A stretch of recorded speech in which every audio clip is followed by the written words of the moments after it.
So, una, ito, papakulo tayo ng tubig. Tubig, tapos lalagyan natin siya ng sugar. Let's put sugar.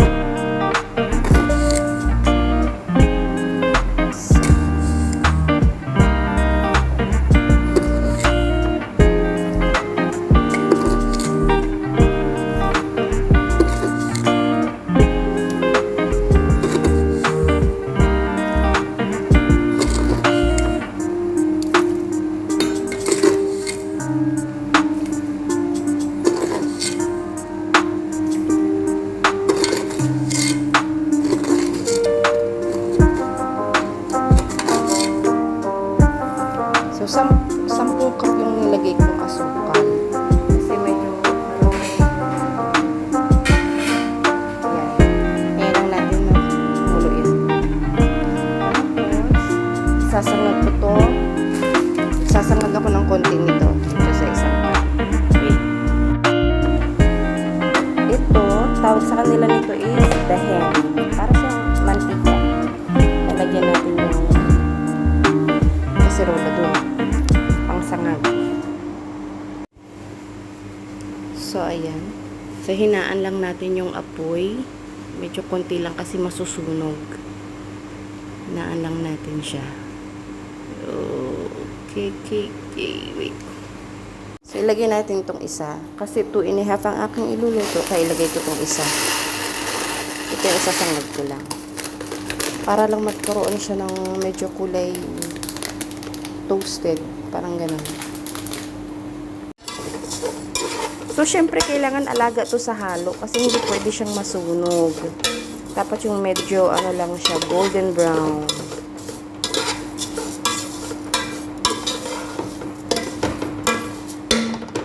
So, habang hinihintay natin kumulo itong tubig. Lagyan nyo pala ng konting asin. Konti lang, parang ano lang. Konting-konti lang.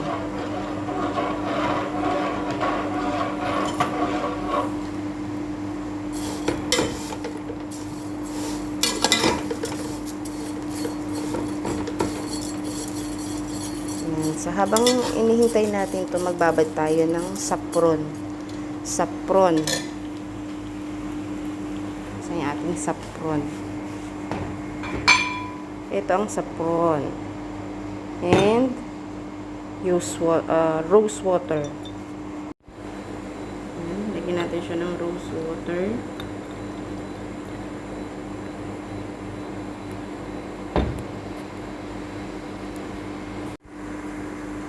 Then, lagyan natin siya ng saffron. Babad lang natin siya para magpakulay to. Tama yung pinakakulay niya.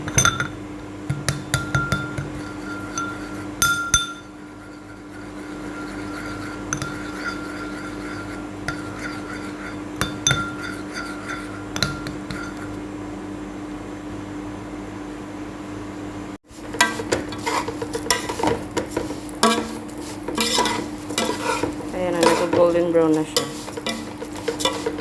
So, dapat alaga sa halo para hindi masunog.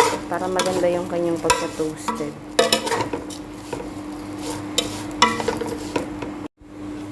So, ayan. At medyo golden brown na nga siya. At ang ating tubig ay kulo na rin. So, isalin natin itong tubig, isalin nyo dito. So, dahil mag-isa lang ako at wala akong taga-video, kaya cut ko muna. Dagdag ko na rin itong natitirang balali.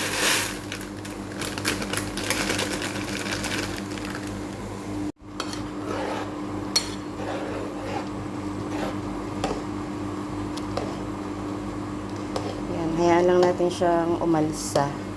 Dapat konti lang, yung hindi siya masyadong malambot. Kasi lalambot pa ito mamaya pag inalis na sa tubig.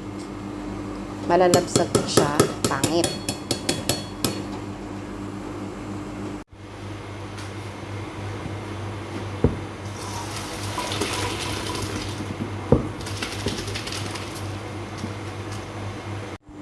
Lagyan natin siya nito. Tawag nito ay hell. Parang hell ang tawag sa kanila. And then, itong rose water.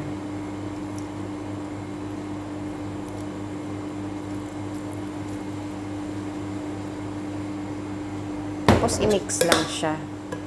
Mix. Yan. Tapos na siya i-mix. Isa lang natin siya ng kaunti para maiga siya. Sa mahinang apoy lang. Mahinang apoy lang.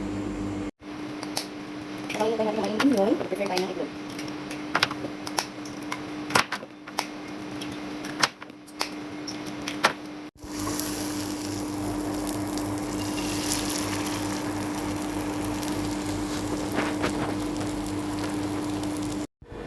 Ito na ang aking balalid.